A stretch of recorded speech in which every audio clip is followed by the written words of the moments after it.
Police work can stretch for decades for a cold case or hinge on split-second decisions. This Medal of Valor Award demonstrates excellence in both. The story began March 22, 1992, when someone was fatally stabbed behind the counter of the Sugarloaf Mountain Market. There was DNA evidence, but no clear suspect for years. Eventually, a DNA profile found a potential match. The Montgomery County Police Department's Repeat Offender Unit got involved at that point. Detectives in this unit are trained to capture the county's most violent offenders. The investigation focused on the potential DNA match until he voluntarily submitted DNA, which ruled him out. There was a twist, though. He had a brother with a criminal history who could also be a potential DNA match.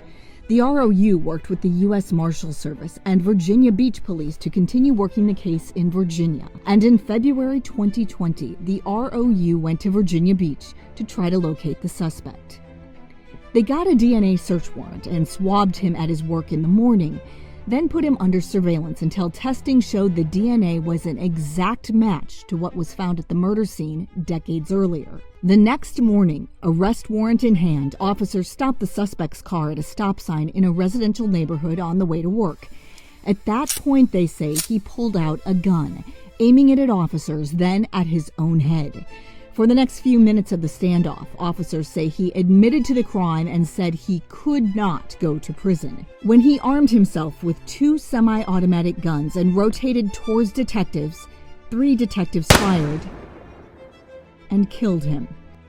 Months later, the Virginia Commonwealth's Attorney's Office determined this use of deadly force was justified. These detectives of the Repeat Offender Unit were exceptionally brave as they stopped a murder suspect, protected the Virginia Beach community, and protected each other. Their actions prove the power of police work over time and at the most critical time.